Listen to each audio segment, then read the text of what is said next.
Doing our webinars about the college application process, but specifically talking about resumes and LinkedIn profiles. And we're going to be, walking you through how to create one, what information you should and shouldn't include, that sort of information. Um, and let's see if it, okay. And first, we're just going to be talking about resumes. Okay, so let's talk about just basically like everything, like what are they? Resumes are a formal document that you will be sending to everyone that might be hiring you in the future, every um like interview you might be going to, you should always bring your resume. Every, internship or project that you're going to be working on with somebody where you're going to be working with or for somebody, resumes are so important to your entire future. Um, they are a formal document which summarizes your professional qualifications, skills, and work/school experience.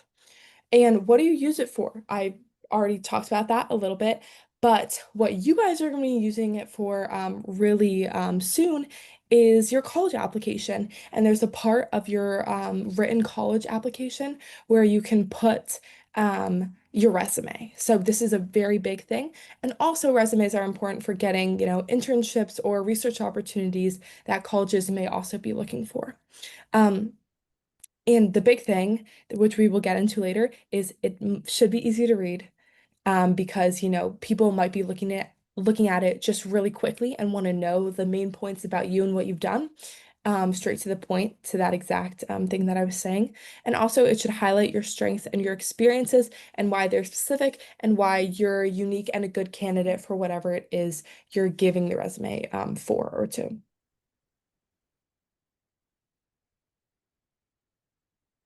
Yeah, so like Cece was saying, even though you might not have needed a resume in the past, because you are starting or already in the college application process, you definitely will need to create one. Some schools, like we mentioned, and we talked about the Common App a lot last week, will allow you to upload a resume directly onto the Common application. So it's a great spot to highlight experiences, skills, extracurriculars that you might not have had space to talk about anywhere else in your application.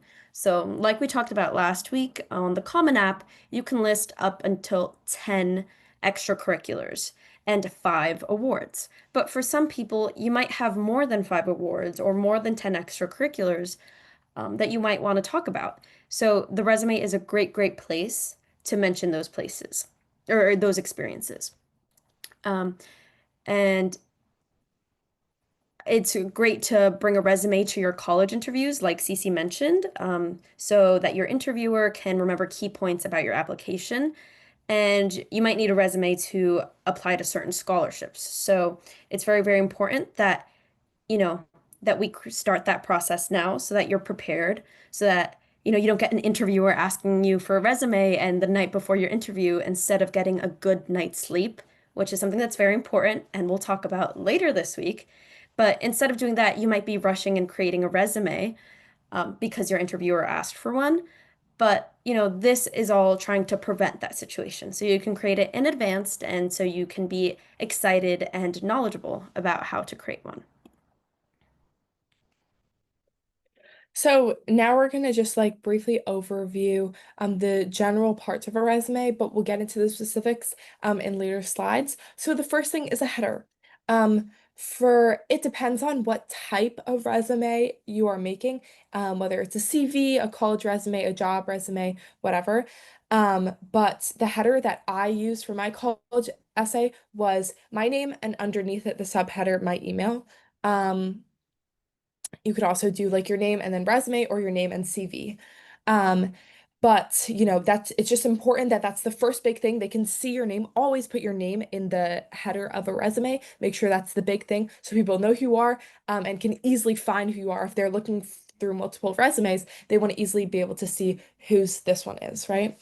The next thing is your education. This is the first thing I would put in a resume, and it just states all of your previous education. You don't have to put, the preschool you attended. You don't have to do that. You should put the middle school you attended, high school, And once you get there, college as well. And, for your middle school experience, you should just, bullet point a few things, like maybe this is your average that you had, your GPA that you had in middle school, and that's really it. And then because you all are currently in high school, that's where you really detail, here's my current GPA, here is the classes I'm currently taking, here's the APs or IB courses I've taken and the scores that I've gotten, here are the Regents tests that I've taken and done really well at, those things. But again, keep it brief and you can keep it in bullet pointed form. Um, the third thing is work and volunteering experience. And the work and volunteering experience, extracurriculars and awards and honors can really, and even skills, those can take shape in different ways. You can put them in different order, especially for what the resume is for. So when I'm applying to a job, I put my work experience before my extracurriculars, awards, and like skills. Um, but for college, I put my ECs, awards, and skills before the work experience, because I felt like that was more important to like the story that I was trying to tell, right? Um, Extracurriculars, of course, and this is where you can go into more detail than you can in the Common App section. Awards and honors, I would usually put this as like subsections for each extracurricular. So if you have like, captain of the fencing team and you won like, all state bronze medalist or something like that, you would put that as like a, sub bullet point for, the bigger extracurricular of captain of fencing. And then skills just means any transferable skills that would be interesting for somebody hiring you or for college. So for me on my resume, and we'll get into this later, I put that I speak another language because that's a transferable skill. I put how I'm good at coding, those different things that aren't specific to an extracurricular or work experience that you've done, but could be in the future. And just something I wanted to mention, and I think you can kind of gauge by the way that we're talking about this, there's no one specific right way to create your resume.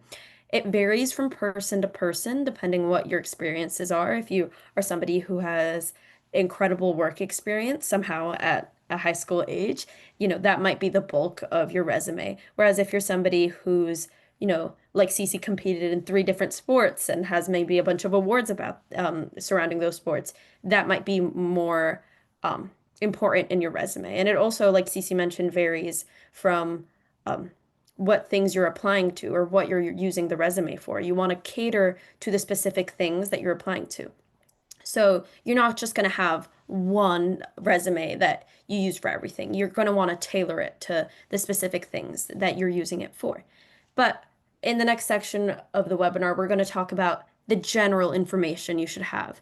But you might want to format it differently depending on, your skills, your experience, and how that fits in. The first part, Cece mentioned this, but the header. So this is going to be the very top of your resume, and it's going to be your full name. Here we have an example that I just found online, and your contact information. So you want it to have your phone number and a professional email. And this is something that's important because, you might have your school email, and that might be a good resource to put on your resume. But what you don't want to do is have an unprofessional email, something, with a bunch of numbers in it or, not professional words. You want to, I would recommend using your school email. And then if you graduate and lose access to your school email, creating your own professional email. And also your address if you're comfortable or your location. You can put New York City, but some people like to put their address.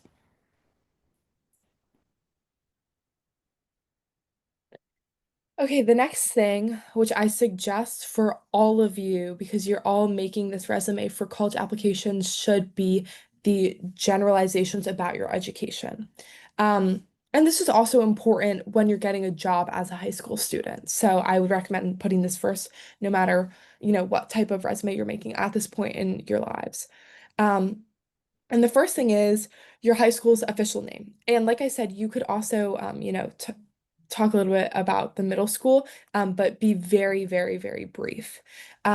This is a little snippet from a mock resume that I made. So if you guys have any particular questions about, the different things that we're showing you, I literally made it myself, so I would be happy to answer anything. Um, Basically, the first thing, right, is high school because that's the most recent thing. And as you can see in this one, the information about your high school is detailed in much more detail than middle school because that's what you're currently in, right? That's the most important. And put general info like your expected graduation so they know what year you are. Put your GPA, maybe how that GPA has changed over time. So stating your grade average from the different years would be a good thing to add if your grades have, gone in the upward trend. If you had a 98 your freshman year and now have a 92, then I would just put your cumulative average instead of doing, that trend. It's all about making yourself look good. You don't have to abide by a very specific form. It's about you tailoring your information that fits the story that you're trying to tell and kind of sells you the best because, it's all in your hands, writing a resume. The next thing is putting the college level courses you've taken, the IB courses, the AP, or if you've scored extraordinarily on, even lower level tests, like maybe even a Regents test, like here I put, if you scored a perfect 100 on a Regents test, that's a cool thing to put in this section as well. Yeah, and also just something I wanted to mention. This is a great example of how you can tailor it to your experience. So, for example, you can put your GPA here if or you should put your GPA if your school has one. But if you go to a school that doesn't calculate a GPA, like for example, if you do the IB program, this would be a great space to talk about the IB program, what that means, very briefly, and maybe just mention, it's an internationally recognized standardized courses that are very rigorous, and you can list the courses that you're taking and what you've scored previously. Um, so, that's a good way to show that you can tailor it to your specific experience. Um, the next section we're going to talk about is work/volunteer experience. And this is any experience that you might have from your time in high school. This is also going to depend. So, obviously, if you're a freshman in high school, you're not going to have a lot of experience yet. So, you might want to talk more about things you've done in middle school. Whereas if you're a junior or a senior, it might not look as great to have experiences that happened so long ago. So you want to put things that have been more recent and, um, are important and relevant to your experiences today and what you're going to be applying to. So something that's great, summer experiences count if you had a job over the summer, if you did volunteering. Um, and the format, like we mentioned, is going to vary depending, on what particular format you might like or best suits your experiences. But overall, you should include the role title. So if you were a volunteer, employee, assistant, a tutor, the name of the organization you worked or volunteered at, the start and end date, and a brief description of your role. So something I always like to tell people is, and this goes for your resume, for LinkedIn, for when you're completing your extracurricular section on the common application, or ever when you're just talking about things you have done, is include power verbs, is what I like to call it. So, verbs that like highlight and make you look really good. So I really like spearheads, hosts, collaborates, you get the sort of energy that I'm trying to speak about right now, but make you seem important and sort of really highlight the work that you've done. I also like to highlight numbers. So if you were fundraising, the specific amount of money that you fundraised, or if you're working with students, the specific number of students, because I think it makes you look very great and, really highlights the work that you've done.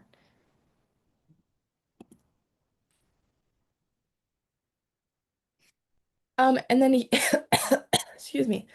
Here's a screenshot of the part that you could potentially have for a potential resume talking about your work experience. And here this is like what it should look like if this for your work experience as a current high school student. Colleges are not expecting it to be a long list. However, like if a big part of your high school experience was really working and, making money for the income of your family, and you do have a lot of work experience, that's an amazing thing to showcase through your resume and a great way to like put you on par with the other people that may have a lot of extracurriculars but not have a lot of work experience. Um, Here's just, it's it's neat. It's organized well. You have the main heading, which is jobs and volunteering, right?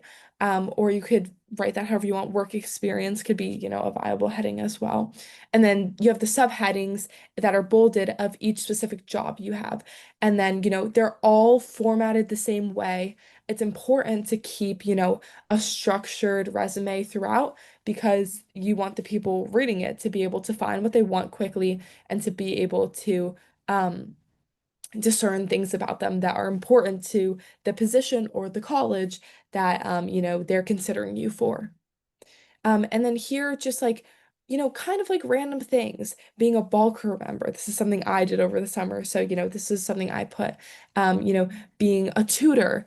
Um, and then also here in, this mock um, resume because you might not have a lot of paid work experience, you could also combine the jobs category with a volunteering category if you have done any, non-paid volunteering. So if you did like a summer trip where you went away, went abroad and did volunteering at a different country, or if you, are part of the National Honor Society at your school, which I know a lot of schools have, and did volunteering for them. These are all really good things to put on your resume. Okay, up next are extracurriculars. And this, for the most part, is going to be very similar to the work/volunteering experience. And for a lot of high school students, this might be the bulk of your resume. It certainly was for me. And this section, it can include all the clubs, teams, and organizations you're a part of, both in and outside of school. Um, Again, you can separate this depending on your experience. If you have a lot of, athletic experience, like Cece did, you might have a whole different section for that. But, it just depends, on what your experiences have been. But this would include things like debate, sports, National Honor Society, or you could also put that in the volunteering section, depending on your experience. Student government, artistic commitments, like, for example, if you play an instrument. And it's going to be the same format if you choose to um, as the work experience. So you want to mention your role title, the organization title, the dates, and a brief description. So this is a screenshot of my resume that I had in high school. So here I have the title of the organization, the Bronx Science Gender Equity Board.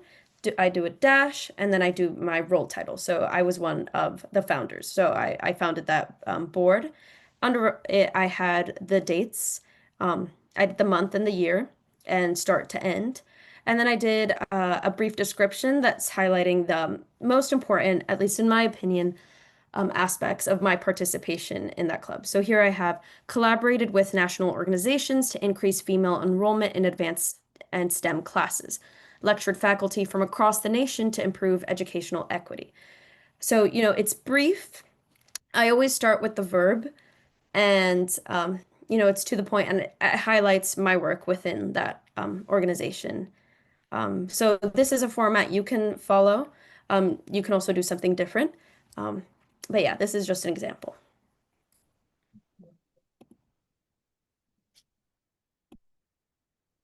Okay, next is honors and awards. And like we said previously, you can just put different awards that you got pertaining to the specific extracurriculars, in subcategories in your extracurricular section. But let's say, you have other awards that are more broad, like you're not in a poetry extracurricular, but you won, a school-wide or statewide or citywide poetry contest. That's a good thing to put in, a overall word section. So, this is pretty self-explanatory. Different things that you've won, like if you're in athletics and you've won like MVPs or, player of the game, Or if you're, in theater and you won like some, Shakespeare competition that your city had for high school students. You know, it's self-explanatory, but there are a number of options you can put here. Good things to put here as well would be things specific to college. So like scholarships that you've won already. National merit is a good thing to put here. If you're national merit for like there's different subcategories of national merit. So there are like African American National Merit Scholars, Hispanic National Merit Scholars, so stuff like that. Um, and if your school, like privately, has academic awards or athletic awards, you can put those as well. I would put those near to the bottom. I would usually put the national awards first if you have any, then regional, then state, then city, then school. Um, and what you want to include here is, don't ramble about each award, be straight to the point, especially because, these are more like fact-based, like you won this award and you want to explain less like why you deserved it, you want it, that's all they really want to see. Um, so include the title of the award. That's the biggest and most important part. So I recommend bolding it, like you see in this example. The year you won it. So obviously, if you say you won a Shakespeare competition, that's amazing. But it would be even more amazing if you specify that you won it for 3 years in a row, you know? So those things aren't always assumed. And also, colleges really like to see when you've won things recently because it shows you have improved over time and, didn't win it as a freshman or sophomore, but are starting to get there currently. So putting the year is really important, especially if it's multiple years or recent years. And then a brief description. For some, you don't even have to actually add a description. Like for national merit, almost certain every single college will know what that is, so you don't have to add a description of that. However, for example, here, if it's like semifinalist and varsity oral interpretation, um, that would be something to add a sentence, if even that, of description, just so if they want to read more, they can. But again, this isn't in bold like the main award you've won. So if the reader, knows what that is or is impressed and doesn't have to read more, they don't have to if they don't want. Um, and then, of course, if you do want to write a description, include, what you won for, how many people you competed against, which level it's on, like I said, national, regional, whatever, etc. And any other little details that you think are important. Yeah, and like Cece mentioned, this was actually a screenshot of a version of a resume I had in high school. And Cece mentioned exactly what I was going to. You want to explain things that aren't self-explanatory because the majority of people do not know what oral interpretation is. So that's something that I should have explained in this version of my resume. I should have explained that this is, a national speech and debate category that I was competing in. Also, I should have maybe included the years or what grade I was in. Um, so, you always want to be improving. If you create a version of your resume, always be looking back at it, proofreading it, making sure that everything is clear because, you might know what oral interpretation is, but that doesn't mean everyone looking at your resume does. So it's just, you want things to be clear. Another thing I will add to that is sometimes, especially I've realized in high school, awards will have really weird names. I don't know why. Because like in high school, a lot of organizations just want to give out awards that, look good for college. So for example, my school has a contest called the Prose and Pose Poetry Contest. And like I had won an award for that my junior year. And I remember putting it on a resume, and when my guidance counselor was reading it, she was like, I literally don't know what the heck that is. You have to explain it. Because a lot of these awards will just have funky names. So it's important just to like explain in a sentence, even if it makes sense to you, it might not, be apparent to the admissions officer or the reader. Okay, the next section um, are going to be skills. Um, and you might be thinking, oh, I'm in high school. I don't really have any skills. Yes, you do. You just have to think about, abilities that you have. So one great thing are like languages that you know. So, languages that you've studied in school, or maybe languages that you're just fluent in from maybe your family speaks a different language at home. This is something that you can include in your resume. But also something you should include is your level of proficiency. So you might be fluent in one language and be conversational in another, and that's important distinction to note in a resume. Um, Also, programs slash softwares that you are comfortable handling. So, for example, if you can code, um, I am not a coder at all, so I don't really know how all of that works. But um, my understanding is that, there are like different coding languages, so, you level of proficiencies in those. I think this is something that CC can talk about more. Also, different programs you can use if you're, good at Excel or Photoshop or using Canva presentations or Instagram posts, that sort of thing are great things that you can put in your skills section.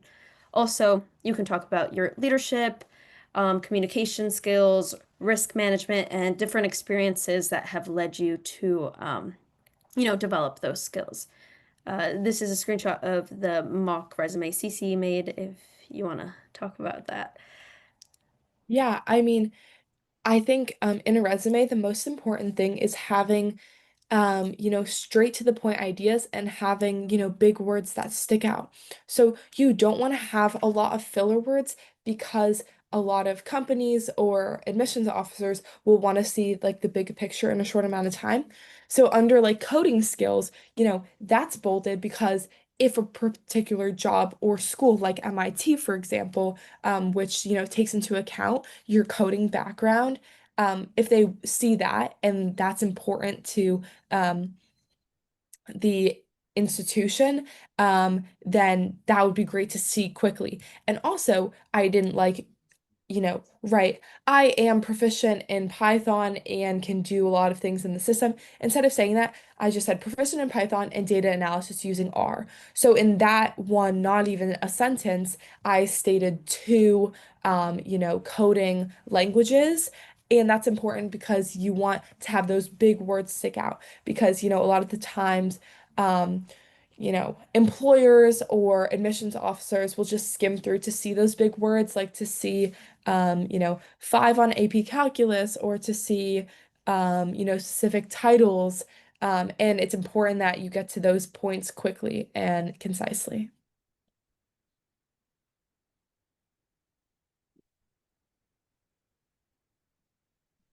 Okay, here are some just like overarching tips for all of you about, when you're writing this. I think writing a resume is pretty fun because it's cool to see like all that you've done so far and like, see your work right there in front of you. And it's fun bragging about yourself. And this is the perfect place to really, really brag and brag hard. This is not the place to be humble, right? This is the place to, state the facts and state exactly what you've done well over the course of your high school years. So, reverse chronological order. Oh, this is a really big one, and this is really important. Um, have your most recent experiences and the biggest experiences at the top. If you were in the newspaper when you were 5 years old, that is not the first thing to put on your resume.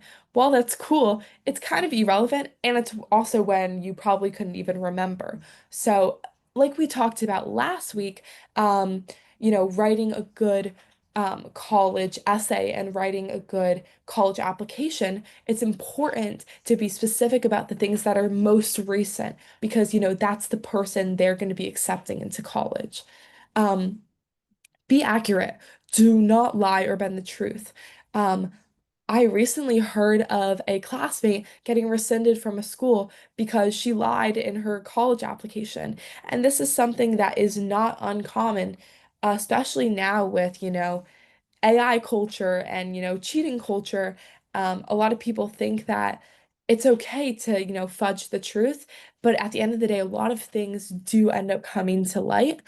So just don't do it.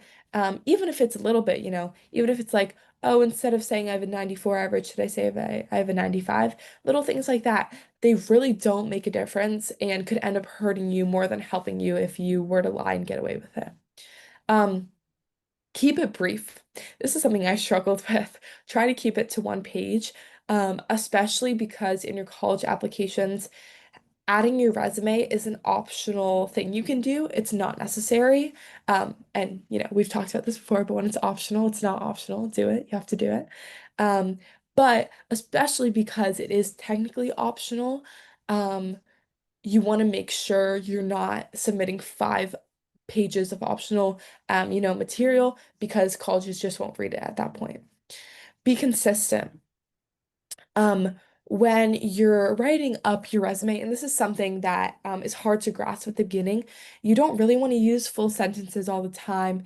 You want to state, clear facts, and you don't really want to use the word I, because that's a really big filler word. You just want to state the facts. So, National Merit Honors finalist.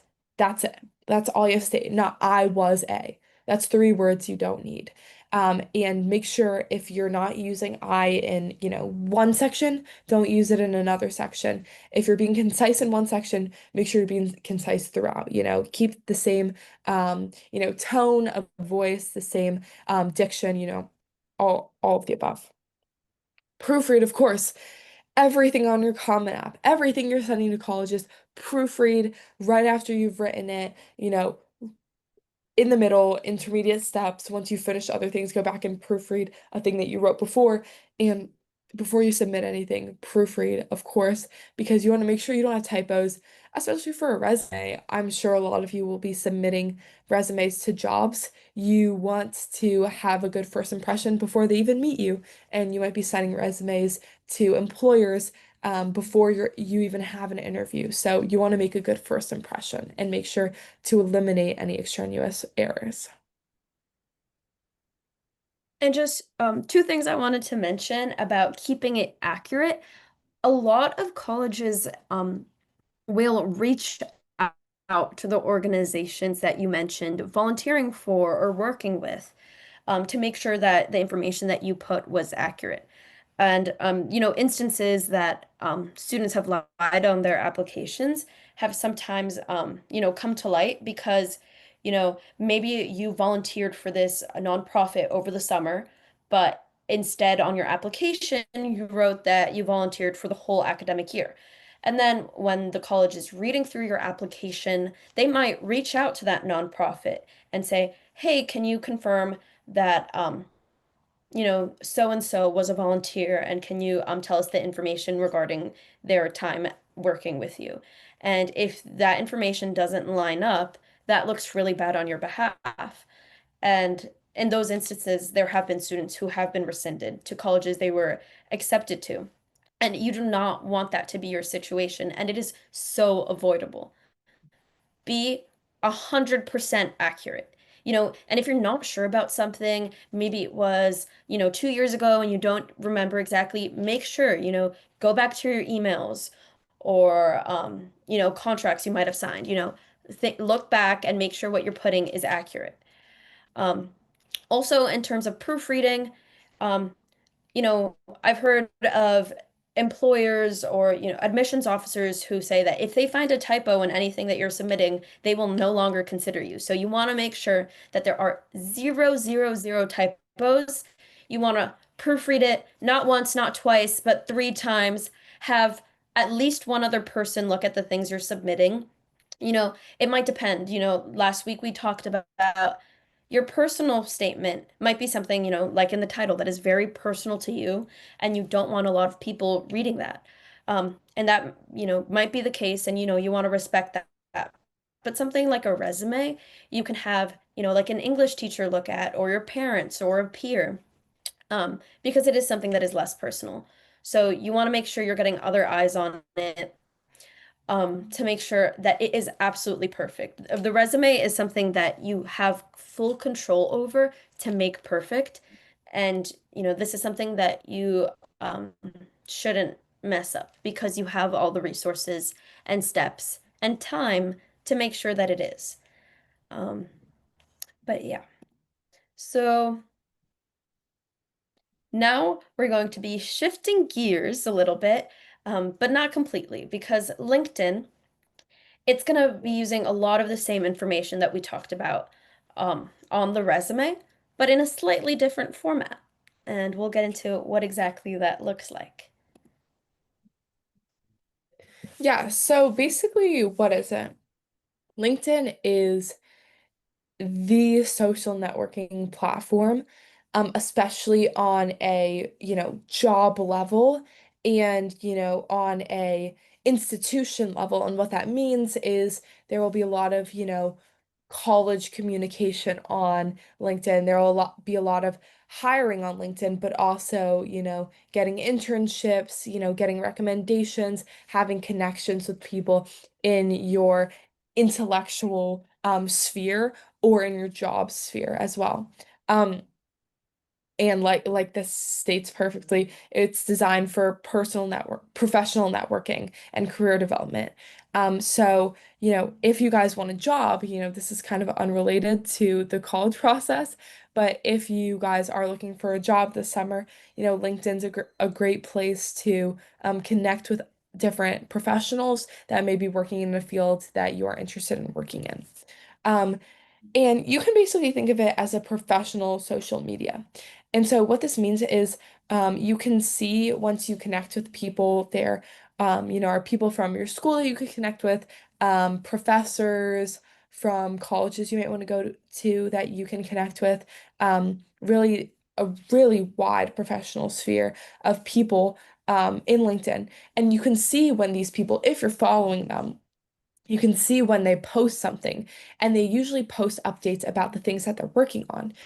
So LinkedIn's really important for the research world because often researchers and professors will post updates to their research, like I'm about to, publish this paper, go check it out on, this thing. People will post when they have won competitions or, when they have, won big academic awards, stuff like that. And again, adults use it to apply to jobs, and also if you're above 18, it's a great place to apply to jobs as well. Um, and why do you guys need to worry about it? It looks really good if you, as a high school student, have a LinkedIn setup. It looks like you are more put together, first of all. Most colleges won't like look you up on LinkedIn at first glance, but let's say you're on a wait list and they just like want to see a little bit more about you, or see, if you have this professional, networking application set up. You never know. And also it's important for like the jobs and or research, things that you'll be doing in preparation for college.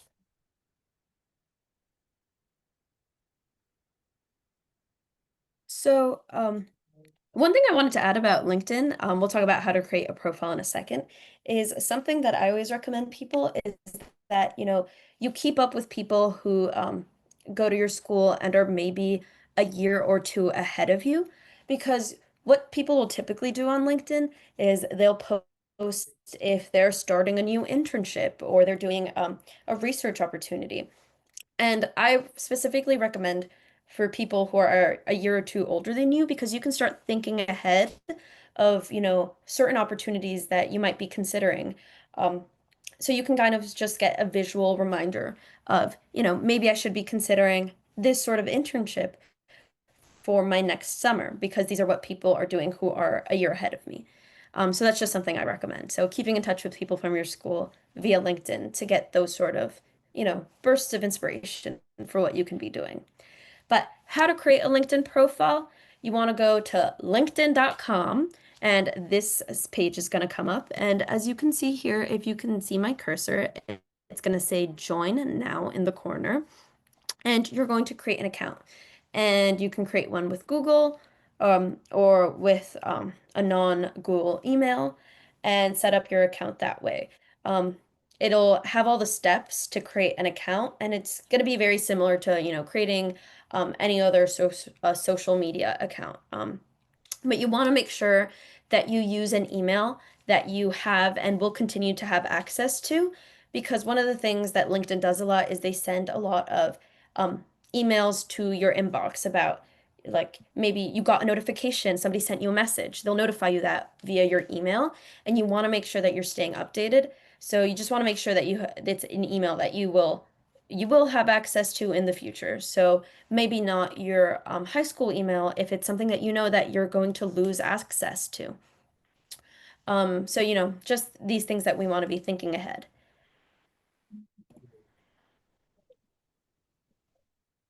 Okay, let's talk about the different parts of a LinkedIn profile. And there may be some deja vu happening right now to what we talked about last week. A lot of these applications, Common App and LinkedIn will be similar in many ways. A lot of these are just like kind of getting your name out there in some ways and being able to connect with other people. Because the difference between LinkedIn and Common App is once you apply to college and get into a college, you're done with Common App. You're never going to use it again. But with a LinkedIn, you use it basically your entire life, and it's a great way to start networking now. And I think networking is a big, part of this and might be the main part of this. And is something we'll talk about a little bit later. But first of all, images. So, when you first create a LinkedIn profile, make sure that you have like a headshot of you, a school photo, or just like a professionally taken photo of you, like with chest up, just this upper part of your body, and put that there. You do not want to have an unprofessional photo because that is never a good look, when people are looking at your profile for the first time. Then you have a headline and like a little bio, right? So for your headline, of course, you put your name, use your full name. There's also a little place to put like what your nickname is or preferred name. Um, and in the little like headline that you have, a lot of the time you would put, the default is kind of so and so is a current high school student at blank, whatever your high school is. For me, I currently have, my high school and my graduation rate and the college I will be attending in that graduation year. Because, that's just simple to the point and like kind of are two names that sometimes people will know and people will want to connect with already just based off of that short headline. And that's a big part of it. A lot of people, in the college sphere or just like a lot of your classmates currently that are in your high school are going to end up working in the same field as you. And it's good to connect now and to know that, these people are in your school, these people are in the school you're about to attend. Um, then there's a place to put your work and volunteering experience. And there's also a place to put if you're, actively looking for jobs, which is a part of what LinkedIn can be used for, a part to put jobs that you may be interested in having. And there's so many things to put there, like, an academic coach, an athletic coach, a guitar teacher, so many, random jobs you could have. Um, then there's a place to put your education formally. So there are different kind of like organizations you can join on LinkedIn, and you can do that with a certain email if your email is connected to that institution. So like I would put Bronx Science because it's my high school and Harvard because it's the college I'm attending. But on LinkedIn, you can't put a institution you're not at yet. So I haven't been able to like formally put the Harvard email in there yet. And then there's also a place to put awards and honors. And what I will say as well is if you have a really big award that pertains to what you want to do in the future, I would recommend thinking about possibly even putting that in like your headline in About You because I know that one of my friends or a few of my friends that want to go into research in the future and, really apply to college with that in mind, they won really big research competitions. So they put like Regeneron finalist 25 in their bio. And so, because that's like the first thing people are reading, that's a really amazing accomplishment that sometimes you want people to see as like the first thing that they're seeing. And there's also a place to specify skills just like in your resume. Yeah, so like Cece was just talking about, we're just going to go more in depth onto all the different sections. So in a LinkedIn profile, you're going to have two main images. And the first one, arguably the more important one is going to be your profile photo. And like Cece mentioned, use a headshot if you have one. But don't worry if you don't have one because you can, take a picture just on your cell phone and have it look professional. And it doesn't have to be, a real professionally done headshot, but it can still look really, really good. So, you want to make sure you're dressed professionally, you look nice. You don't want it to be a selfie or a picture that you can tell it's a selfie. And, you want to have a professional or maybe blank background. And like Cece mentioned, be shoulders up and where your face is the center of the photo. So, you don't want to use a picture that you would maybe post on Instagram. You want to dress in appropriate clothing, something that you would maybe use to go to an interview. So maybe that's a suit, maybe that's a dress, depending, on what you would wear. And you want to look straight into the camera and make sure that you're smiling. You want to give a positive impression. And like I mentioned, cropping the photo around your face. You don't want it to be a full body or even just like from your hips up. You want it to be kind of like what you can see on a Zoom, like this, from the shoulders up. And also on your LinkedIn, you're going to have your profile photo, but behind it, you're going to have a background graphic. And this is where you can be a little more creative. Um, and you can find a picture that speaks to your future career goals or current extracurriculars or recent achievements.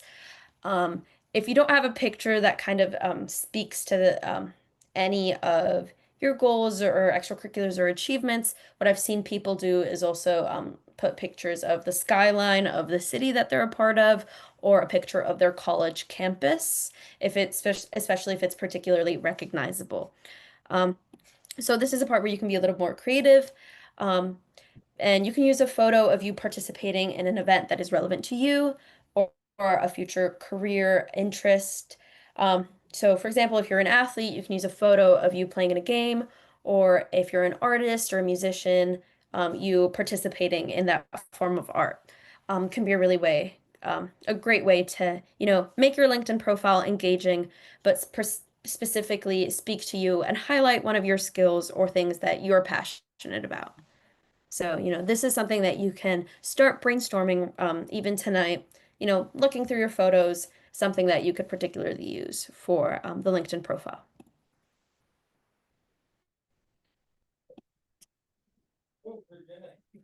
Okay, the next thing is like that main headline, the first thing people are reading when they see your profile or click on your profile. And another thing about this, excuse me, is when people are just like kind of like going through the list of kind of like I don't know how to say it, but like quick ads or like, quick people you could connect with, people you may have, other connections with. Um the only thing you see is their name, profile picture, and this short headline. So, this is kind of the main thing people will be seeing if they're just like scrolling through their possible connections. Um and like this says on this slide, this is the line of text directly under your name and should tell people, about your career goal if you have one so far. Don't worry if you don't. You're not behind. Or what you plan to study in college, or, the big thing about yourself that pertains to what you're going to study. So like I mentioned, if you want to go into research and have like a research award, or like I mentioned, or like I didn't mention yet, if you're an athlete and plan to play in college, or if you're an artist or into any form of the arts, something about that. And you can include your high school and the year of your planned graduation as well. So in mine, like I said, I have, Bronx Science 25 and then a little like line and like Harvard 29. So that's just like a cohesive and like aesthetically pleasing headline that, catches people's eye and is, straight to the point. And then there's the about section. This is like a little bio that you could have. A lot of people don't actually write things in this, especially people our age.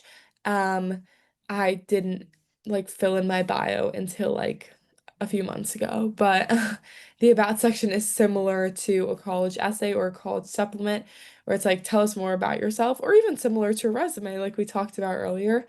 And this is where you can, talk about your personal experiences that connect to jobs that you may want, or, the future career that you may want, and qualifications. While also, expressing a little bit about your personality.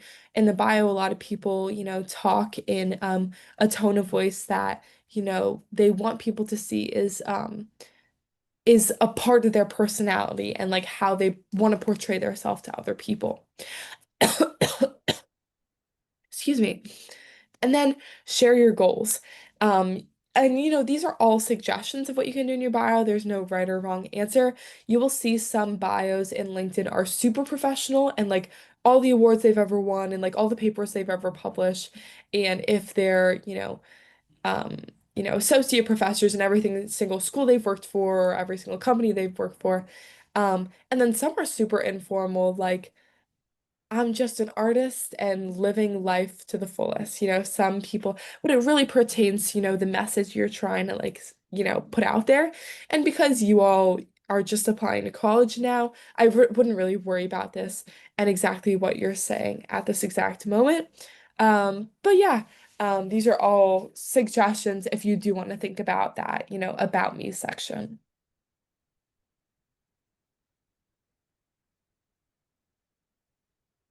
Up next, you might again get deja vu, but the volunteer slash work experience.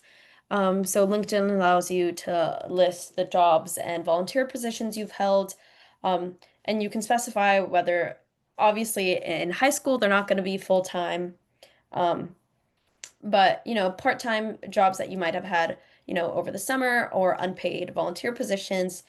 Um, and for each position, you can talk about what your responsibilities were, what you've accomplished, and what you've learned. So again, this is very similar to the resume or to the extracurricular section in the Common App because you want to be highlighting, what you've accomplished that impact your specific responsibilities and roles within your experience. Um, and you also want to include the same general information, your role title, the organization name, the dates you were part of um, that organization, and the general description. So again, very similar to what we talked about earlier. And as you know, as you go through the college admissions process and you work on writing your Common App extracurricular section, and then you start working on your resume, and then you finally get to creating your LinkedIn, this is a skill that you're going to become very good at, and you're going to start to know for your specific extracurriculars or for this instance, work experience, how is the best way to highlight it so that you look the best. The specific aspects about your experience that you want to include when you're talking about them in your Common App resume or LinkedIn.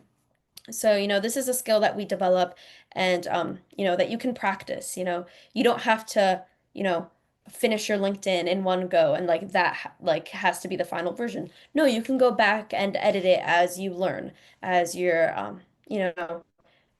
maybe realize, oh, there's actually this other aspect or this other project I worked on while I was working here that I want to highlight more.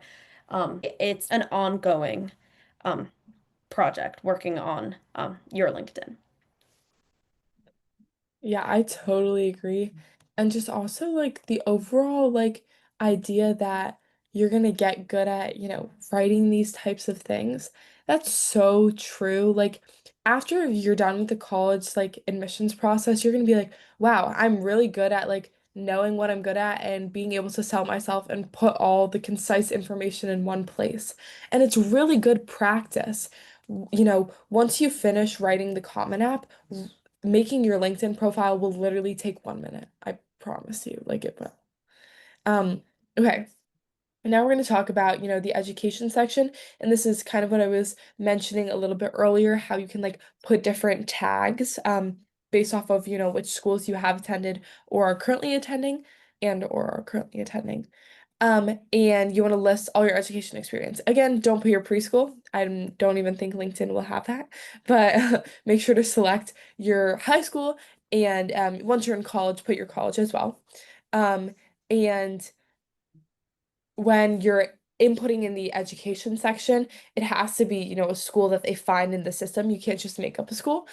So when you put your high school, there'll be the little logo. You press that, and you have to put in your, school email if that's school or organization has a email specific to them. So because I attended the Bronx High School of Science, I had to put my Bronx Science email to verify that I had, attended that school.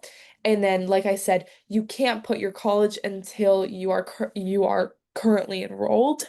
So, that would be something you would put in your bio and not directly in your education until you were there at the moment. So, also, what's good to note is there are a lot of pre-college programs that happen during the summer, or if you took remote college classes, which a lot of people do, that's another thing you could add in this education section.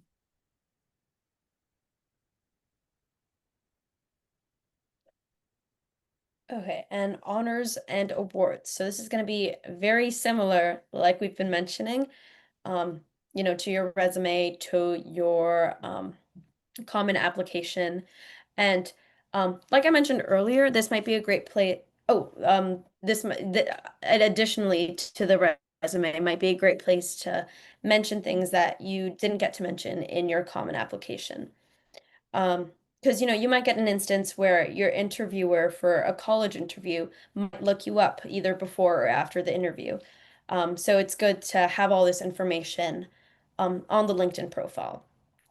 So like last time with the common application and with the resume, it's any awards or honors that you have won while you were in high school.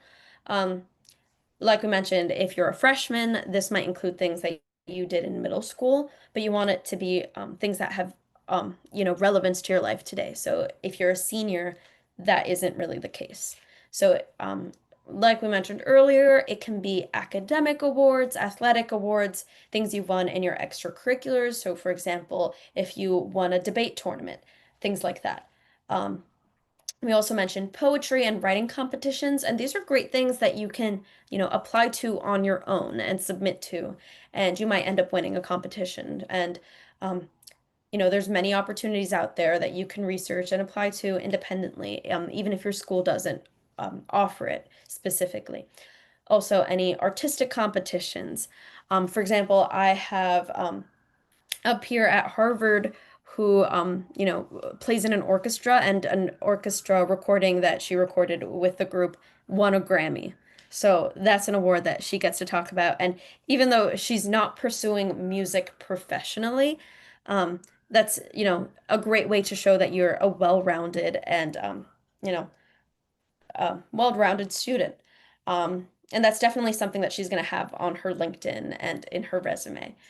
Um, and again, the general information you want to include the title of the award, the year you won, brief information, what you won for, how many people you competed against. Um, and you don't have to include all of this information. It's just kind of generally what you can stick to. Also, I don't want to scare people. You don't need to have won awards like Grammys. I certainly didn't. But that was just a sort of example.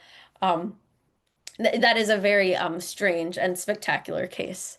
I don't mean to scare anybody.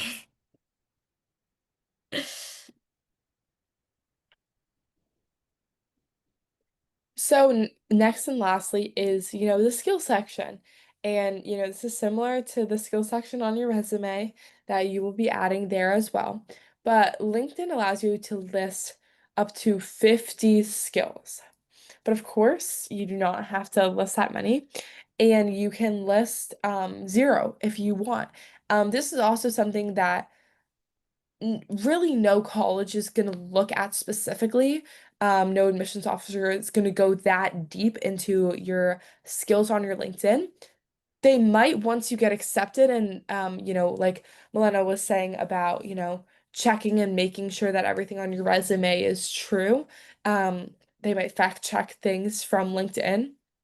But really this skill section is important if you want to apply to a job, an internship, a fellowship, a research opportunity, a research lab, which are all things that will help in the college application process as well. So, not directly related, but are correlated. Um, and some of these skills, may be like coding things like we talked about before. There are a bunch of different coding languages that you can pick if you know any of them. Things like Excel, Photoshop, video editing, different applications like that. Canva's a big one. PowerPoint, stuff like that. Um, and there's also, you could add languages, um, because here you can't specify like on your resume levels of proficiency. If you're not fluent at something, don't put a language, I think that goes without saying. But um and there are other, random skills that may pertain to specific jobs.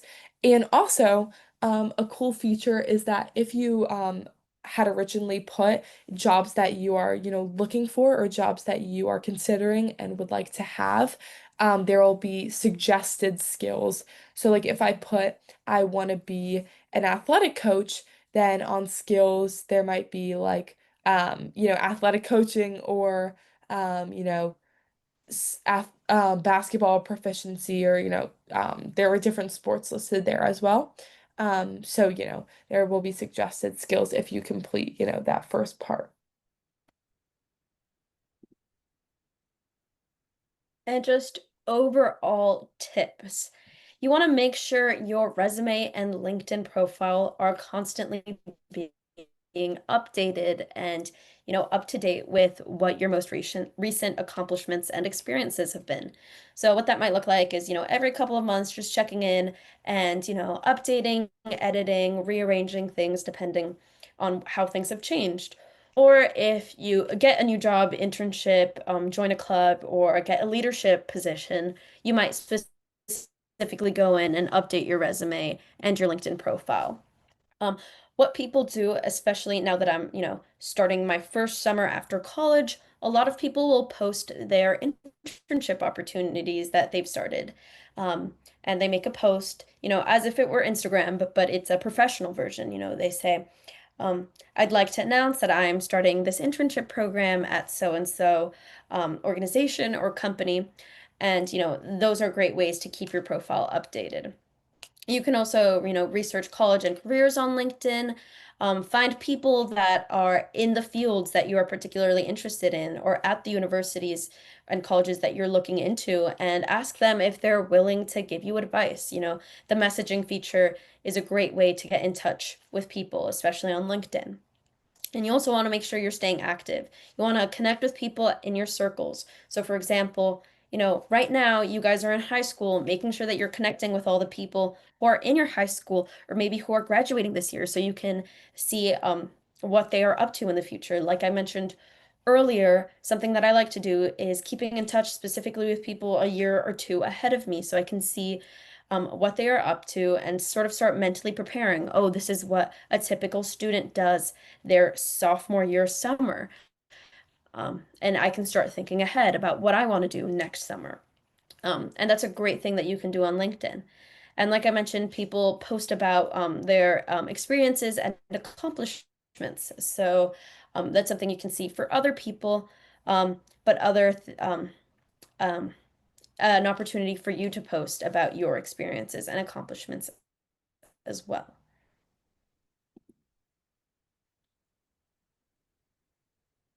Yay. Okay, Thank so you guys.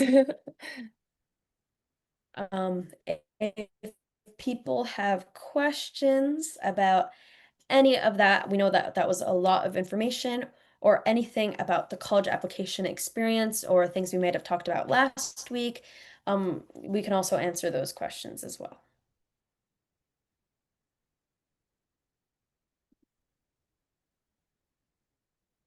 Yeah, I and thank you all for coming on short notice. This, Zoom will be recorded, so if you missed anything at the beginning, you can watch it and catch up. But yeah. And I'm also here. Let me just go. Are there any questions in the chat?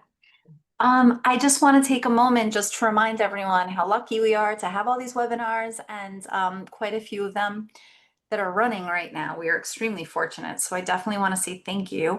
This was definitely a very time sensitive idea, but we wanted to do this and we want to support very specifically the students who are just about to end the school year. So this is our big opportunity to do that, and we are. With that being said, your LinkedIn does not need to be perfect. Your resume does not need to be perfect. You just need to start and just start the LinkedIn, start the resume, start the process. That's all you have to focus on.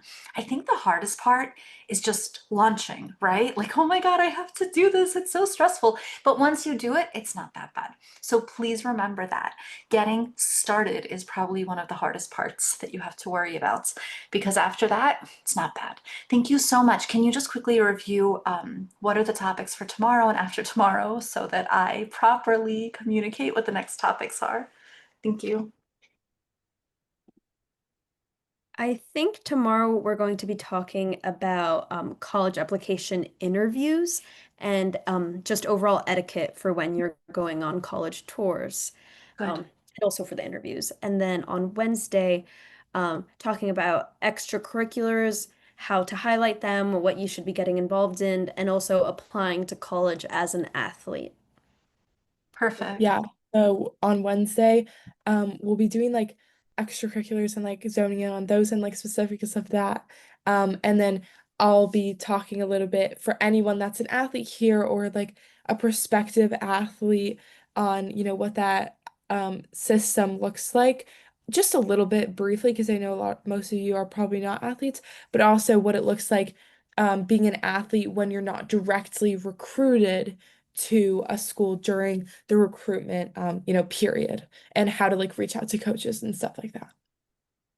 Definitely. That's so great. And I really want to say thank you for doing that because not everyone even knows they need to reach out to a coach. So it's kind of shocking, I think, to a lot of students, and a lot of them are very intimidated to reach out to a coach. So that's really something that, or sometimes they think they're not good enough to reach out. So I think it's really going to be a very insightful webinar, an amazing topic choice as well. And especially in your case, coming from a specialized high school to show, hey, I'm also an athlete. I also have a skill outside of being a specialized high school student. So that's really impressive.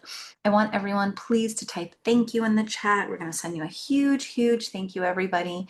That's one. And two, I'm going to tell everybody to unmute themselves. So let me do that right now. So everyone take a moment, please unmute yourselves. I would like you to take a moment and we're going to say thank you. We're going to count to three.